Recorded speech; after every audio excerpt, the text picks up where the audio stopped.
Hello friends, myself Ankur Jain. I would like to thank UPSC Time India for giving me an opportunity to interact with you all people. Today I am going to resolve many queries of you all as I have gone through this journey also. So मुझे कुछ questions दिए हैं UPSC time India ने जो कि mostly aspirants के रहते हैं. I will try to cover most of them in a short period of time. To introduce myself, I am Ankur Jain. I am an IRS Assistant Commissioner Income Tax currently posted at Noida. Professionally, I have done BCom honors from Delhi University. I was a chartered accountant and company secretary itself. So उसके बाद मैंने UPSC किया and currently I am IRS Income Tax. I was All India rank 209 in 2018 UPSC CSC. About my UPSC journey has been a long journey. My UPSC journey started way back in 2014. I never thought of becoming an IAS or something else till I did my C A जब मैंने करी तो मैंने कभी नहीं सोचा था कि मैं आई या कुछ करूँगा. उसके पहले मेरे को ज़्यादा कुछ पता भी नहीं था यूपीएससी के बारे में.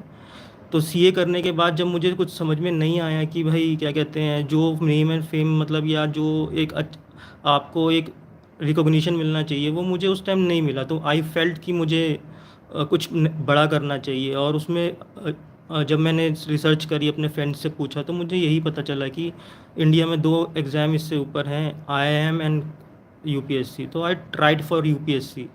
आफ्टर ट्राइंग फॉर यूपीएससी मेरा फर्स्ट जो अटैम्प्ट था I was doing job in MNC. So in MNC time मिलता नहीं है पढ़ाई के लिए स्टार्टिंग में. तो I had a very casual approach in the starting. So जो मेरा फर्स्ट अटैम्प्ट था I prepared for GS1 at that point of time in 2014. GS1 और GS2 में प्रीलिम्स के दोनों के मार्क्स ऐड होते थे. उस time I prepare for GS1 for 2 to 3 months और GS2 के लिए आई वॉज वेरी कैजुअल कि CSAT क्योंकि मैंने IIMs के एग्ज़ाम दिए हुए हैं, कैट दिया हुआ है. सो CSAT मेरा निकल जाएगा. तो उस टाइम CSAT के मार्क्स ऐड होते थे तो आई वॉज कॉन्फिडेंट कि ठीक है मैं निकाल लूँगा, मेरा GS स्ट्रॉन्ग होना चाहिए. तो I focused on GS eight that point of time and when I gave the exam I could not clear the prelims because CSAT में मेरे स्कोर इतना ज़्यादा नहीं था. And engineering background and all these people who have technical background, they scored really high, more than 150 out of 200. So next time it was a very setback कि मैं CA में first attempt में पास हुआ but I could not clear my prelims in my first attempt. So जब मेरा prelims first attempt में clear नहीं हुआ और सेटबैक लगा तो I set and made a strategy कि भाई पहले प्रीलिम्स निकालना है किसी भी तरीके से.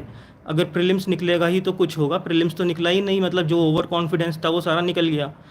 After that I prepared for CSAT.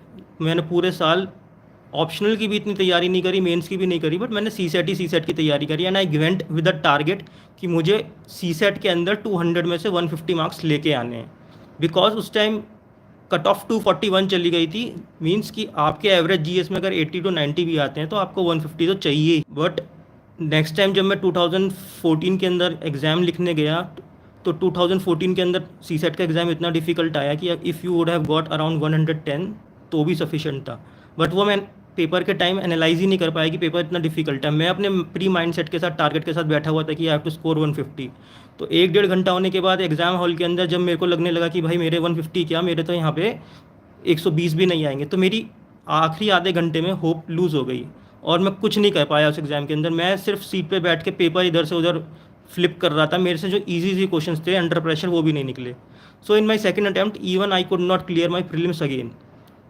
अब ये जब हुआ कि 2 अटैम्प्ट में प्रीलिम्स क्लियर नहीं हुआ, मैं MNC से जॉब छोड़ के बैठा हुआ हूँ और मैं CA फर्स्ट अटैम्प्ट में क्लियर कर गया था. उसके बाद मैं 2 साल से जॉब छोड़ के बैठा हूँ. मैंने 3-4 साल MNCs में जॉब करी है. I was earning good package और 2 साल से प्रीलिम्स क्लियर नहीं हो रहा है and that too due to CSAT. तो फिर एक तरफ ये था कि भाई UPSC छोड़ देना चाहिए, दूसरी तरफ ये था कि भाई CSAT को एक बारी और चांस दे देते हैं. तो आई थॉट कि एक बारी और चांस देता हूँ मैं. तो मैंने दोबारा CSAT के लिए प्रिपरेशन की. This time I join some coaching institute for CSAT और उसमें मैं टेस्ट सीरीज ज्वाइन करी CSAT की ना. In all India series I was like around in 2 to 3 rank. मैं टॉप 3 में आ जाता था उसके अंदर. तो कॉन्फिडेंस बिल्ड हो गया था और उस साल में CSAT से मैं पास कर जाता. आई वॉज वेरी कॉन्फिडेंट कि भाई प्रीलिम्स में मेरा GS1 तो काफ़ी स्ट्रॉन्ग है, ये CSAT में क्लियर कर जाऊँगा. बट एग्ज़ाम से 2 महीने पहले 2015 में UPSC का एक नोटिफिकेशन आया जिसमें उसने CSAT को ऑप्शनल कर दिया कि उसके मार्क्स ऐड नहीं होंगे, उसमें आपको सिर्फ 33% लेके आने हैं. अब GS1 के मार्क्स जो होंगे वो मेन माने जाएंगे। सो अब I had prepared for CSAT like anything. तो जी एस वन मेरा स्ट्रॉन्ग था शुरू से, बट एकदम से आपको अगर पूरे जी एस वन पे ही फोकस करना है तो एकदम से आपको ज़्यादा मेहनत लगती है। बट स्टिल मैंने तैयारी करी एंड उस टाइम मेरा प्रीलिम्स निकल गया फर्स्ट अटैम्प्ट और थर्ड अटैम्प्ट में मेरा प्रीलिम्स निकला for the first time. Now for the first time I was writing mains, और मैंने मेंस पे कभी फोकस ही नहीं किया क्योंकि मेरा सारा फोकस था प्रीलिम्स क्लियर करने के ऊपर। अब जब मेंस लिखने के लिए आया और 3 महीने बचे तो आई वॉज लाइक अब क्या करना पड़ेगा, ऑप्शनल तैयार नहीं है, जीएस तैयार नहीं है, कुछ तैयार नहीं है, ऐसे तैयार नहीं है। जीएस सिर्फ इतना तैयार है कि भाई जीएस जो प्रीलिम्स के लिए पढ़ा था उतना ही तैयार है, मेंस के लिए स्पेसिफिक कुछ नहीं पढ़ा था अलग से। देन उन 3 महीनों के अंदर मैंने अपनी प्रिपरेशन करी, बट लकीली उस साल मेरा मेंस भी निकल गया and I was like for the first time going to give interview. But interview में मेरा उस साल नहीं हुआ 2015 अटैम्प्ट में। सो अराउंड अब ये था कि 3 अटैम्प्ट दे चुका हूँ, एक इंटरव्यू हो चुका है। इंटरव्यू जब आया तो उसके बाद 1 महीना दोबारा अगला जो प्रीलिम्स आना था 2016 का, 1 महीना बचा हुआ था इंटरव्यू का जब रिजल्ट आया। तो 3 अटैम्प्ट में फेलियर हो चुका था, 1 महीना और बचा हुआ था अगले प्रीलिम्स के लिए। अब फिर से वही क्वेश्चन था कि भाई दोबारा देना है या जॉब ज्वाइन करनी है। तो जब 1 महीना बचा था तो आई थॉट कि एक बार प्रीलिम्स तो दे ही देता हूँ, जब इतनी आगे तक आया हूँ, 3 साल प्रिपरेशन करी है, एक और प्रीलिम्स दे देता हूँ। And I prepared for the prelims and this time I again clear prelims, और मेरे प्रीलिम्स में अराउंड 150 मार्क्स थे और out of 200 in ji S one. So ji S one में क्योंकि मेरा जी एस हमेशा स्ट्रॉन्ग रहा, मेरा 1 महीने के अंदर प्रीलिम्स फिर से क्लियर हो गया 150 marks out of 200। But this time unfortunately मेरा मेंस क्लियर नहीं हुआ। So again fourth attempt again failure. तो मेरे सामने फिर से एक क्वेश्चन था कि भाई अब तो छोड़ना ही पड़ेगा, फैमिली प्रेशर है, सब कुछ है, सोसाइटी का प्रेशर है, आपने इतने सारे अटैम्प्ट दे लिए हैं, जिनका निकलना होता है लोग कहते हैं उनका पहले 2 अटैम्प्ट में निकल जाता है, मेरा नहीं निकल रहा है, कुछ तो प्रॉब्लम है मेरे, शायद आई एम नॉट यूपीएससी मटेरियल। तो काफ़ी सारे आपको सेल्फ डाउट्स आ जाते हैं। तो उसके बाद जब मेरे को सेल्फ डाउट आना शुरू हुआ तो मैंने दूसरे यूपीएससी के अलावा दूसरे एग्ज़ाम्स के लिए प्रिपरेशन शुरू करी। इस टाइम के अंदर जब मैंने दूसरे एग्ज़ाम्स के लिए प्रिपरेशन शुरू करी तो I gave PSU exams, I gave other state civil services exams and I prepared for other jobs exams also and I मतलब यूपीएससी की प्रिपरेशन बंद तो नहीं करी, बट अब मेरा फोकस था कि मुझे किसी तरीके से जॉब चाहिए। अगेन जॉब इतनी आसानी से वापस लगी नहीं, प्रीलिम्स आने वाला था, 1 महीना बचा हुआ था। तो आई स्टार्टेड फिर अगेन प्रिपेयरिंग फॉर प्रीलिम्स इन 2016। तो 2017 का मैंने प्रीलिम्स के लिए तैयारी करी एंड 1 महीना बचा हुआ था एग्ज़ाम के लिए, और 15 दिन बाद एक रिज़ल्ट आया मेरा जिसमें कि मैंने टॉप कर दिया एक पीएसयू के एग्ज़ाम के अंदर। So when I topped in a PSU exam तो मेरी जॉब लग गई थी उसके अंदर। अब फैमिली एंड ऑल सबका यही कहना था कि भाई UPSC is not our cup of tea, you should join a job. और मेरे को भी यही लगा कि जॉब ज्वाइन करनी चाहिए, बट आई वॉज की अब प्रीलिम्स के लिए 15 दिन बचे हैं, तैयारी करी है तो तैयारी कर लेता हूँ। जॉब के लिए मैंने 1 महीने का टाइम मांगा कि I will join after 1 month. I prepared for prelims the night before prelims, I slept after preparing like कि मैं कल ही पेपर देने जा रहा हूँ। पर पूरी रात मैं सो नहीं पाया क्योंकि मेरे दिमाग में एक ही क्वेश्चन चल रहा था कि भाई अगर प्रीलिम्स क्लियर नहीं हुआ तो क्या, एक अटैम्प्ट और ख़राब। प्रीलिम्स क्लियर हुआ तो मुझे जॉब तो ज्वाइन करनी है, तो मुझे प्रीलिम्स क्लियर होने के बाद 3 महीने बाद मेंस देना है, कौन मुझे जॉब पे ज्वाइन करती 3 महीने की एक लीव देगा। सो सुबह मैंने ये डिसीजन लिया कि I will drop my attempt, I am not going to appear for prelims in 2017। So वो मेरा फर्स्ट जॉब था, मैंने जॉब ज्वाइन करी एंड विद जॉब मैंने प्रिपरेशन स्टार्ट करी। काफ़ी डिफ़िकल्टी हुई विद जॉब, टाइम नहीं होता था। जॉब आप पूरे दिन जॉब कर रहे हो पीएसयू के अंदर, शाम को आपको 3-4 घंटे मिलते हैं, उसी में मैंने तैयारी करी and I was very casual कि अब होना होगा तो हो जाएगा। यूपीएससी इज़ मतलब अगर मैंने इतनी पूरी शिद्दत से जो तैयारी करी थी पिछले 4 अटैम्प्ट में, अगर वो घर पे बैठ के नहीं हुआ तो अब होना होगा तो हो जाएगा। मेरी जितनी प्रिपरेशन है I will do that preparation and luckily इसी 5th अटैम्प्ट में विद जॉब मेरी ऑल इंडिया रैंक 209 आ गई and today I am an IRS income tax. Third question जो मुझे दिया गया है कि GS1 and GS2 for prelims, how to prepare for that. See, UPSC के 3 फेजेज हैं, as all we all know, कि prelims, mains and interview. So तीनों की प्रिपरेशन एक अलग ही है, although they overlap somewhere, but तीनों की प्रिपरेशन के लिए थोड़ी अलग स्ट्रेटेजीज चाहिए। जीएस फॉर प्रीलिम्स, रट्टाफिकेशन इज़ द मेन थिंग।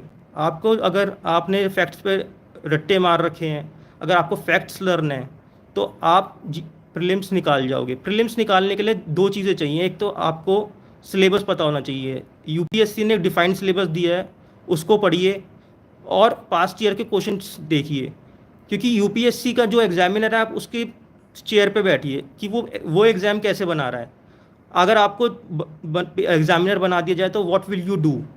आप क्या करोगे? आप निकालोगे पिछले 2-3 साल के पेपर, सिलेबस निकालोगे और फिर देखोगे सिलेबस में से कौन कौन से टॉपिक्स पिछले 2-3 साल में पूछे हुए हैं।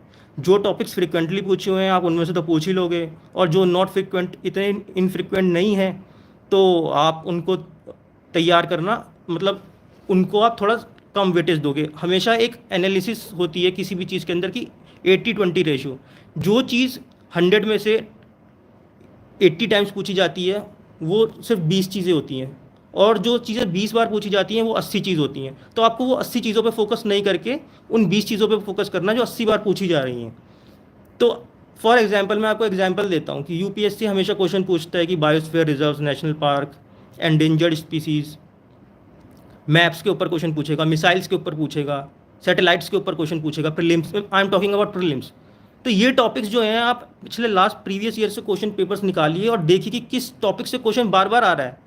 एक रिपोर्ट होती है वर्ल्ड इकोनॉमिक रिपोर्ट, ऐसी रिपोर्ट्स पूछ लेता है कि हर बार पूछेगा। तो you just note down this topics, एक पेज पे हर टॉपिक का नोट बनाइए कि सारे रिपोर्ट्स का नाम एक पेज पे लिख लिया, सारे बायोस्फीयर रिजर्व्स का नाम एक पेज पे लिख लिया, जीआई टैग्स लिख लिए एक पेज के ऊपर, और इनको बार बार रिवाइज करिए। ये तो अपार्ट फ्रॉम डैट, एनसीईआरटी तो बेसिक्स सबको पढ़नी ही होती हैं। एंड फॉर करंट अफेयर्स कोई भी एक मटेरियल उठा लीजिए, किसी भी कोचिंग इंस्टीट्यूट का मैगजीन लीजिए, या किसी भी, जैसे कि काफ़ी सारे प्लेटफॉर्म्स हैं जो कि आजकल करंट अफेयर्स की, डेली करंट अफेयर्स की या मंथली करंट अफेयर्स की कंपाइलेशन देते हैं। तो कोई भी एक ले लीजिए और उसको बार बार रिवाइज़ करिए, क्योंकि 10 जगह से करंट अफेयर्स पढ़ने का उतना फ़ायदा नहीं है, क्योंकि आपको एंड में रिटेन उतना ही होना है जो आपने रिवाइज़ किया है। तो आप एक को अगर 10 बार पढ़ोगे तो वो रिटेन होगा आपको। फॉर GS2 जो CSAT है, CSAT के लिए देखिए अब इतना इंपॉर्टेंट नहीं रहा है। ये देखा गया है कि काफ़ी सारे लोग CSAT में क्लियर नहीं कर पाए हैं। इवन जो सिविल सर्वेंट्स हैं जिन्होंने ऑलरेडी सिविल सर्विसेज निकाला हुआ है, वो CSAT नहीं निकाल पाए। तो इसका पीछे ये रीज़न नहीं है कि CSAT काफ़ी डिफ़िकल्ट हो गया है, इसके पीछे रीज़न ये है कि people take it very lightly, they don't practise CSAT।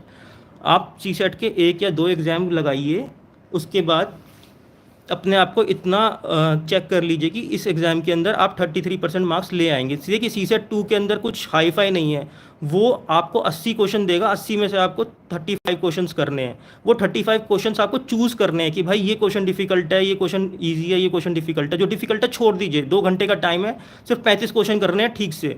तो उन 35 क्वेश्चन को ठीक से करने के लिए जो डिफिकल्ट टाइम टेकिंग क्वेश्चन है उनको हम स्पीड ब्रेकर बोलते हैं। उन स्पीड ब्रेकर्स को एनालाइज करना सीखिए कि ये स्पीड ब्रेकर है, इसे छोड़ देना है, तो बड़ी आसानी से CSAT निकल जाएगा। 1-2 उसके मॉक लगा लीजिए CSAT के, और उसमें ज़्यादा टाइम इन्वेस्ट करने की ज़रूरत नहीं है। अब आती है मेंस की बात कि मेंस में क्या तैयारी कैसे करनी चाहिए। एसए का जो एग्ज़ाम है, ऑलरेडी मैंने कभी भी एसए में स्कोर अच्छा नहीं किया, तो I am not the right person to give you any advice about essay. But हाँ, जितनी मैंने तैयारी करी है उससे मैं ये आपको ज़रूर बता सकता हूँ कि एसए के लिए आप सैटरडे संडे ले लीजिए।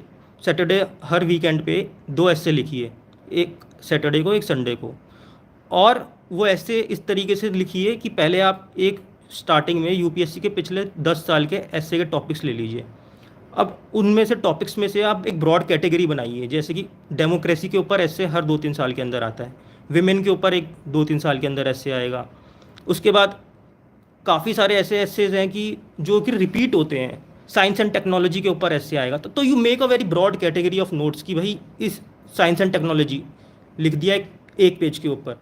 अब उस साइंस एंड टेक्नोलॉजी से रिलेटेड कुछ भी कोट्स, कुछ भी फैक्ट्स एंड फिगर्स, कुछ भी किसी ग्रेट पर्सनैलिटी ने बोला हो या किसी रिपोर्ट में कहीं रेफरेंस आया हो, तो उनको जॉट डाउन कर लीजिए एक पेज के ऊपर। ये आपका मटेरियल हो गया कि साइंस एंड टेक्नोलॉजी से रिलेटेड अगर कुछ भी आएगा ऐसे के अंदर, तो मेरे पास कुछ पॉइंट्स हैं, कुछ कोट्स हैं, कुछ कविताएं हैं, कुछ भी है जो कि मैं उस ऐसे के अंदर डाल सकता हूँ। इसी तरीके से अगर क्वेश्चन, अगर डेमोक्रेसी के ऊपर कोई ऐसे आता है, तो ऑल दो टॉपिक डायरेक्टली डेमोक्रेसी के ऊपर नहीं आएगा, डेमोक्रेसी से रिलेटेड ही कुछ आएगा, बट उसके लिए आपके पास मटेरियल तैयार होगा कि भाई कोर्ट्स है, मेरे पास डेटा है, फैक्ट्स एंड फिगर्स है। इंडियन जुडिशरी के ऊपर आया तो आपके पास डेटा होना चाहिए कि इंडियन जुडिशरी में कितने जजेस की वैकेंसी नहीं है, कितने कितने केसेस पेंडिंग है, कहाँ पे नेशनल क्राइम ब्यूरो की रिपोर्ट क्या कहती है। तो ये अगर आपने ब्रॉड ब्रॉड टॉपिक्स 20-25 टॉपिक्स बना लिए और उनके ऊपर आपने इन्फॉर्मेशन कलेक्ट करके एक पेज पे लिख ली, तो it will be very easy for you.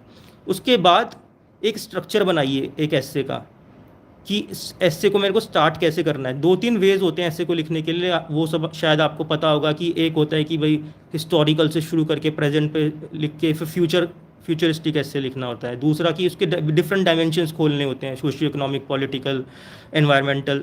तो डिफरेंट डिफरेंट वेज होते हैं ऐसे को लिखने के लिए, बट जो बेसिक तैयारी का ज़रिया है वो यही है कि आप हर टॉपिक को ब्रॉडली एनालाइज करिए, कि यूपीएससी के पास्ट एग्जाम्स देखिए, क्योंकि यूपीएससी के प्रीवियस ईयर क्वेश्चन पेपर बहुत ज़्यादा आपको नॉलेज देंगे, उन्हीं टॉपिक्स में से कहीं ना कहीं घूम फिर के आता है। और एक नया जो यूपीएससी ने ट्रेंड इंट्रोड्यूस किया है, फिलोसफिकल एसेज। देखिए मेरे हिसाब से philosophical essays are more easy than any other essay, क्योंकि फिलोसफी जो होती है उसमें आप कुछ भी लिख सकते, डायमेंशन एक्सप्लोर कर सकते हैं। सपोज एक 2015 या 16 के अंदर एक ऐसे आया था कि slow and steady wins the race. तो उसके अंदर आप slow and steady wins the race, तो एक छोटी सी लाइन हो गई, बट उसको आप कितने सारे एंगल्स में एक्सप्लोर कर सकते हो। सोशियोलॉजिकल एंगल के अंदर कि भाई जो कि क्या कहते हैं, डिफरेंट ग्रुप्स हैं, डिफरेंट कास्ट्स हैं, उन्होंने स्लो एंड स्टडी इंडिया के अंदर राइज किया है, but now they are winning the race. Economically India was a very like undeveloped country, it is one of the major economies in the world. So though India was working slowly and steadily, but it is winning the race now। इसलिए ऐसे ही आप politically बोल सकते हो, एनवायरमेंटिकली बोल सकते हो। तो ऐसे फिलोसफिकल एसेस को आप काफ़ी लाइव एग्जांपल्स के साथ दे सकते हो। जम्मू एंड कश्मीर का एग्जांपल दे सकते हो आप, मतलब जितनी भी करंट अफेयर्स आप पढ़ रहे हो जीएस के लिए, वो सारे के सारे करंट अफेयर्स आप इन फिलोसफिकल एसेस के अंदर अप्लाई कर सकते हो in different dimensions. So I think these are more easy. बच्चे एस्पिरेंट्स इन एसेस से काफ़ी घबराते हैं, but I think they should not be worry, they should not worry about these essays, but they should be very happy अगर ऐसे philosophical essays आते हैं तो। Now after essay GS1, GS2, GS3, GS4। देखिए GS1 के लिए, GS1 history, geography और ये अपना सोसाइटी कवर करता है। तो GS1 के लिए बेसिक तैयारी यही रहती है कि आप अपना बेस स्ट्रॉन्ग कीजिए, हिस्ट्री पढ़िए, NCERTs पढ़िए। बिपिन चंद्रा एक बुक आती है हिस्ट्री के ऊपर थिक वाली, इंडिया स्ट्रगल फॉर इंडिपेंडेंस, वो पढ़िए। ज्योग्राफी के लिए आप NCERTs पढ़िए, और सोसाइटी के लिए कुछ कुछ कोचिंग सेंटर्स के नोट्स आते हैं, हैंडआउट्स आते हैं, उनको ले लीजिए, वो बड़े ही सिंपल होते हैं। फॉर एग्जांपल विज़न है, विज़न एक हैंडआउट देता है सोसाइटी के ऊपर, उसको पढ़ लीजिए। इससे ज़्यादा आपको GS1 के लिए पढ़ने की ज़रूरत नहीं है। इसके बाद आपका मेन तैयारी शुरू होती है। इसके बाद मेन तैयारी इस तरीके से शुरू होती है, पास्ट ईयर्स क्वेश्चन पेपर उठाइए और सिलेबस उठा लीजिए। सिलेबस के हर एक टॉपिक को जो GS1 में लिखा हुआ है उसको एक पेज पे लिखिए, हर पेज पे एक टॉपिक होना चाहिए। अब टॉपिक है कॉलोनियलिज्म, नियो कॉलोनियलिज्म, तो वो एक पेज पे ही होना चाहिए। उसके अलावा जो दूसरा टॉपिक उसके साथ अटैच्ड है वो दूसरे पेज पे लिखना चाहिए। अब जो आपने ये टॉपिक लिखा है, इसके ऊपर पिछले 5 साल के 6 साल के क्वेश्चंस देखिए कि इस टॉपिक से क्वेश्चंस कहाँ से आ रहे हैं। जब आपको समझ में आएगा कि कॉलोनियलिज्म का टॉपिक बार बार यूपीएससी पूछ रहा है, तो आपको समझ में आएगा कि भाई कॉलोनियलिज्म के ऊपर फोकस करना है। वर्ल्ड हिस्ट्री इतना बड़ा वास्ट टॉपिक है, आपको पूरी की पूरी वर्ल्ड हिस्ट्री की किताब नहीं पढ़नी, आपको हार्ड वर्क नहीं करना है, स्मार्ट वर्क करना है यहाँ पे। तो अगर आप पूरी की पूरी वर्ल्ड हिस्ट्री 10 बार ही पढ़ोगे, तब भी वर्ल्ड हिस्ट्री से एक ही क्वेश्चन आना है। उस क्वेश्चन का वेटेज 10 नंबर हो सकता है, 12.5 नंबर हो सकता है, इससे ज़्यादा नहीं होगा। 1700 नंबर का मेंस होता है। अब अगर आप वर्ल्ड हिस्ट्री के ऊपर अपने लगा देते हो 1 महीना या 15 दिन वर्ल्ड हिस्ट्री की किताब पढ़ने के अंदर, तो वो कॉस्ट बेनिफिट एनालिसिस मेरे हिसाब से ठीक नहीं है। तो आप फ्रीक्वेंट, जो एक तो आप टॉपिक का वर्ड चूज करिए। वर्ल्ड हिस्ट्री में उसने लिखा नियो कॉलोनियलिज्म, सोशलिज्म, तो इन वर्ड्स के ऊपर क्वेश्चन आएगा। वर्ल्ड हिस्ट्री में से इस वर्ल्ड वॉर 2, वर्ल्ड वॉर 1 लिखा हुआ है, इसके ऊपर से क्वेश्चन आएगा, इनके अलावा से क्वेश्चन नहीं आएगा। तो उस टॉपिक को लिखिए आप, उस टॉपिक के ऊपर पास्ट ईयर के क्वेश्चन देखिए, और उन क्वेश्चंस को देखने के बाद अपनी तैयारी कीजिए। Similarly India after independence, India after independence एक बहुत ही वाइड टॉपिक हो गया कि अगर पिछले 70 साल के अंदर भारत में क्या क्या हुआ है, तो कुछ भी यूपीएससी पूछ सकता है, बट कुछ भी नहीं पूछेगा वो। उसके अंदर उसने टॉपिक्स दिए हुए हैं आपको कि इंडिया आफ्टर इंडिपेंडेंस के अंदर हम ये टॉपिक पूछना चाहते हैं आपसे। अब एस्पिरेंट्स जनरली क्या होता है, कोचिंग सेंटर्स या फ्रेंड्स के दबाव में आके या बड़ी बड़ी बुक्स पढ़ते हैं, रिसर्च कर डालते हैं इंडिया आफ्टर इंडिपेंडेंस, भाई क्या क्या हुआ इंडिया आफ्टर इंडिपेंडेंस। आपको इंडिया आफ्टर इंडिपेंडेंस की चीज़ें पता होनी चाहिए क्रोनोलॉजिकली कि भाई इस डेकेड के अंदर ये हुआ, इस डेकेड के अंदर ये हुआ, इस डेकेड के अंदर ये हुआ। डेट सेट 10 से 12 नंबर का क्वेश्चन आएगा, उसमें इतना लिखने के लिए काफ़ी है। और आपको टॉपिक पता होगा कि सिलेबस के अंदर ये टॉपिक है, तो आप और अच्छे से पहले से तैयार करके जाओगे। विमेन इश्यूज़ लिखा हुआ है, सोसाइटी लिखा हुआ है GS1 के अंदर, भाई वुमेन इश्यूज़ के ऊपर, या ग्लोबलाइजेशन एक टॉपिक है, ग्लोबलाइजेशन के ऊपर हर बार यूपीएससी GS1 में क्वेश्चन पूछता है, तो आप ग्लोबलाइजेशन को तैयार कर लो ना। ग्लोबलाइजेशन के ऊपर आप एक पन्ने के नोट्स बना लो, उसके बाद वो ग्लोबलाइजेशन टॉपिक खत्म हो गया, उसके बाद आपको कुछ नहीं करना। कोई करंट अफेयर पढ़ रहे हो, ग्लोबलाइजेशन बीच में आ जाता है, तो उस एग्जाम्पल को अपने टॉपिक में ऐड कर लो। इससे ज़्यादा ग्लोबलाइजेशन के ऊपर क्या आप पढ़ोगे। तो GS1 को निकालने का यही तरीका है कि भाई हर टॉपिक, हर सिलेबस में से एक वर्ड को एक पेज के ऊपर लिखिए, पास्ट ईयर के क्वेश्चन लिखिए, उस टॉपिक पे से कौन कौन से आए हैं, और फिर उसके ऊपर नोट्स बना लीजिए। इससे मेजॉरिटी आपका GS1 कवर हो जाएगा। मैंने तो ऐसे ही किया था, मेरे GS1 में 120 स्कोर भी आया है, तो आई थिंक 125 भी आया, तो आई थिंक GS1 के लिए इतना सफिशिएंट है। GS2, भाई GS2 इंडियन कॉन्स्टिट्यूशन पॉलिटी, इसका भी सेम ही करना है आपको। इसके भी अलग अलग टॉपिक्स दिए हुए हैं, जैसे कि प्रेशर ग्रुप एक टॉपिक दिया हुआ है। भाई प्रेशर ग्रुप एक वर्ड लिखा हुआ है सिलेबस के अंदर, उसको एक पेज पे लिख लीजिए प्रेशर ग्रुप को, और उस पर प्रेशर ग्रुप लिखिए इंडिया के अंदर कौन कौन से प्रेशर ग्रुप हो सकते हैं। फार्मर्स एक प्रेशर ग्रुप, क्योंकि इस टाइम लाइव कौन के से प्रेशर ग्रुप चल रहे हैं, फार्मर्स चल रहे हैं। ये जो GS2 है, ये GS2 सबसे ज़्यादा एक ऐसा पेपर है जो कि करंट अफेयर्स के लिए इम्पोर्टेंट हो जाता है। जितने भी हम लोग करंट अफेयर्स पढ़ते हैं फॉर यूपीएससी, वो मेजॉरिटी GS2 और GS3 के लिए ही पढ़ते हैं।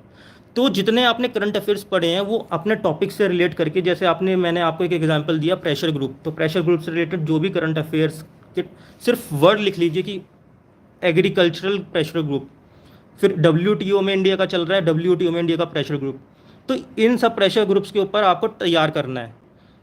अब आपने ये तैयार कर लिया कि ये जो टॉपिक्स आपने, जो प्रेशर ग्रुप हो गया, हर प्रेशर ग्रुप के ऊपर आपने तैयार कर लिया, उसके बाद आप इतने कॉन्फिडेंट तो हो जाओगे कि भाई अगर कोई भी कैसा भी क्वेश्चन आया तो GS2 के अंदर मैं संभाल लूँगा। अब इसके बाद आता है आपका मेन काम, इसके बाद आता है बेस। बेस होता है आपका इंडियन कॉन्स्टिट्यूशन, उसके लिए आपको लक्ष्मीकांत पढ़नी पड़ेगी। लक्ष्मीकांत आपको बिना पढ़े आप GS2 नहीं कर पाओगे, क्योंकि आपको कॉन्स्टिट्यूशन के प्रोविजंस पता होने चाहिए। वो कॉन्स्टिट्यूशन के बेसिक प्रोविज़न पूछता है हमेशा, इतना उसको वो बेसिक जो प्रोविजंस होते हैं उनको एनालाइज करने के लिए बोलेगा। वो एडवांस लेवल पे आपसे नहीं पूछता, बिकॉज यूपीएससी का जो सिलेबस है, if you will see the UPSC notification, what does UPSC notification से, यूपीएससी नोटिफिकेशन कहता है कि हमारा सिलेबस ये है कि एक जो आम पढ़ा लिखा आम इंडियन सिटीज़न है वो इस पेपर को कर सके, ये हमारा सिलेबस है। तो वो आपको टेक्निकल एक्सपर्ट नहीं मानता किसी भी चीज़ के अंदर, वो आपको जर्नलिस्ट मानता है, इसलिए इन पेपर का नाम जनरल स्टडीज़ रखा गया है। जर्नल स्टडीज़ का मतलब ही जर्नल है, जर्नलिस्ट है, स्पेशलिस्ट नहीं हो आप उस फील्ड के अंदर। तो आपको बेसिक लॉ पता होना चाहिए, हमारा देश का संविधान क्या है, हमारा कॉन्स्टिट्यूशन क्या है। अगर आपको कॉन्स्टिट्यूशन पता है तो उसके बाद आपको करंट अफेयर्स के टॉपिक्स पता होने चाहिए, सिलेबस पता होना चाहिए, प्रीवियस ईयर के क्वेश्चंस पता होने चाहिए। इतना एनालाइज करने के बाद GS2 में आपको दिक्कत नहीं आनी चाहिए। GS3 साइंस टेक्नोलॉजी इकोनॉमी, इसके लिए थोड़ा आपको एडिशनल मेहनत करनी पड़ेगी। जो इकोनॉमिक बैकग्राउंड से नहीं है उनको इकोनॉमिक्स के बेसिक्स पढ़ने चाहिए, NCERTs पढ़नी चाहिए 11th-12th की। कोई इकोनॉमिक की टेक्स्ट बुक ले लीजिए, उसको पढ़ लीजिए, ताकि आपको बेसिक टर्म समझ में आ जाए कि रेपो रेट क्या होता है, रिवर्स रेपो रेट क्या होता है, इकोनॉमिक्स का वर्क कैसे करती है, मैक्रो इकोनॉमिक, माइक्रो इकोनॉमिक। जब आपका बेस तैयार हो जाएगा उसके बाद आपका मेंस के लिए काम तैयार होता है इकोनॉमिक सर्वे। इकोनॉमिक सर्वे आपको पूरी नहीं पढ़नी है, उसके कोचिंग सेंटर्स आपको काफ़ी सारे ऑनलाइन फ्री में आपको नोट्स दे देते हैं जो इकोनॉमिक सर्वे का बना हुआ होता है। इकोनॉमिक सर्वे में से 2 से 3 क्वेश्चन पक्का आ जाते हैं हर बार मेंस के अंदर। अगर आपने इतना प्रिपेयर कर लिया तो आपका इकोनॉमिक्स तैयार हो जाएगा। और पास्ट ईयर क्वेश्चन पेपर तो देखना ही है, हर एग्जाम में पास्ट ईयर क्वेश्चन पेपर्स में से क्वेश्चन के टॉपिक्स आपको एनालाइज करके निकालने की, इस टॉपिक से पूछ रहा है, वो एग्रीकल्चर से पूछ रहा है, यहाँ से पूछ रहा है, इंडस्ट्री से पूछ रहा है, डी इंडस्ट्रियलाइजेशन से पूछ रहा है इकोनॉमिक्स के अंदर। साइंस एंड टेक्नोलॉजी पूरा करंट बेस्ड है, इसके अंदर कुछ भी बेसिक साइंस एंड टेक्नोलॉजी वो नहीं पूछता है। तो आप किसी भी कोचिंग सेंटर का या फिर कोई भी जो फ्री प्लेटफॉर्म्स हैं जो आपको मंथली बुकलेट या डेली बुकलेट देते हैं, उनको एनालाइज कर लीजिए फॉर साइंस एंड टेक्नोलॉजी, उससे आपकी साइंस एंड टेक्नोलॉजी तैयार हो जाएगी मोर एंड। हाँ, third is international affairs. International affairs के अंदर देखिए मोटा मोटा आप नोट्स बना लीजिए कि इंडिया के किस किस अभी कहाँ कहाँ पे वर्ल्ड में कहाँ कहाँ पे मेजर करंट में कुछ ना कुछ इश्यूज चल रहे हैं। जैसे कि सबसे लाइव एग्जांपल है यूक्रेन, या फिर चाइना, या फिर यूएसए। तो ये जो बड़ी बड़ी कंट्रीज़ है ना, इनका तो आपको इश्यूज इंडिया के साथ इनके रिलेशंस पता ही होने चाहिए। इनके मेजर मेजर पॉइंट्स हर एक लिखिए, इंडिया यूएस एक पेज के ऊपर, उसके ऊपर इंडिया और यूएस के क्या क्या रिलेशंस के बेस्ट पॉइंट्स हैं, क्या क्या नेगेटिव पॉइंट्स हैं, क्या क्या लूप होल्स हैं, वो सब लिख लीजिए। कौन कौन सी पॉलिसीज इंडिया और यूएस आपस में एक दूसरे के साथ एग्रीमेंट्स कर रहे हैं, वो आपको पता होना चाहिए। फिर India China, India Russia, India middle east, India Israel, India Europe, India European union. तो ये 7 8 10 कंट्रीज़ को आप ब्रॉडर एंगल में अगर आप एक एक पेज के ऊपर कवर कर लोगे, फॉरेन रिलेशंस आपके कवर हो जाएंगे। इसके बाद आपको सिर्फ उन चीज़ों पे फोकस करना है कि जो करंट में चल रहा है। इंडिया का अगर कोई डेलीगेट या जैसे प्रेसिडेंट या हमारे प्राइम मिनिस्टर अगर जाते हैं जापान, तो वो उस टाइम वो जापान कंट्री इंपॉर्टेंट हो जाती है उस अटैम्प्ट के लिए आपकी। या कोई क्या कहते हैं, जापान के पीएम हमारे इंडिया आ रहे हैं, तो वो उस अटैम्प्ट के लिए वो कंट्री इंपॉर्टेंट हो जाती है। अपार्ट फ्रॉम डेट, अगर कोई मेजर ग्रुपिंग की मीटिंग चल रही है, या इंडिया ने कोई मेजर डिसीजन लिया उस ग्रुपिंग के अंदर, या इंडिया किसी नए ग्रुपिंग का पार्ट बना है, जैसे वासेनार एग्रीमेंट हो गया या ब्रिक्स हो गया, या किसी की भी मीटिंग जो है जिसके अंदर कोई मेजर आउटकम आने वाला है, या कोई मेजर इवेंट है, या जो कि मेजर न्यूज़ में चल रही है, उस पर फोकस करिए करंट के लिए। अब इसके बाद आता है GS4। GS4 is ethics. देखिए, एथिक्स के लिए मैं आपको बता दूं, मैंने कभी कोई बुक नहीं पढ़ी है। एथिक्स के लिए सिर्फ आपको 2 चीज़ें चाहिए। आपके पर्सनल एथिक्स स्ट्रांग होने चाहिए, दूसरा आपको सिलेबस पता होना चाहिए, आपको सिलेबस को अप्लाई करना आना चाहिए। अप्लाई कैसे करना आना चाहिए? देखिए, हमारा सिलेबस कहता है एथिक्स में टॉपिक्स हैं emotional intelligence, attitude change, behavioural change, ये सब चीज़ें, फिलॉसफीज़ ऑफ एथिकल थिंकर्स। तो ये सब चीज़ें हमारा सिलेबस कहता है। अब हमारा जो एथिक्स का पेपर है वो 2 पार्ट में डिवाइड होता है। 100 मार्क्स की थ्योरी आती है, 150 मार्क्स का प्रैक्टिकल आता है। थ्योरी के लिए जो जो आपके सिलेबस में जो वर्ड्स मैंने बताए हैं, इनको आप कहीं से भी पढ़ लीजिए। 5-10 पेज का मटेरियल होता है हर चैप्टर के ऊपर, उसको पढ़ लीजिए या गूगल सर्च कर लीजिए। इमोशनल इंटेलिजेंस है, इमोशनल इंटेलिजेंस वर्ड को गूगल सर्च करेंगे तो आपको 1 पेज का मटेरियल मिल जाएगा। और यूपीएससी के क्वेश्चन एनालाइज करिए कि वो इमोशनल इंटेलिजेंस के ऊपर क्या पूछता है। सिविल सर्विसेज वैल्यू क्या होती है, civil service value, accountability, transparency, ये सब आपको पता होनी चाहिए। बेसिक्स आपको पता होने चाहिए। बेसिक्स आपको कहीं भी मिल जाएंगे, गूगल सर्च करोगे गूगल सर्च मिल जाएंगे। इससे आपका 100 नंबर का पेपर निकल जाएगा। उसके बाद जो 150 नंबर का पेपर होता है, इसी 100 नंबर के से 150 नंबर आपको निकालने हैं। कैसे? आपको एक केस स्टडी दी जाएगी।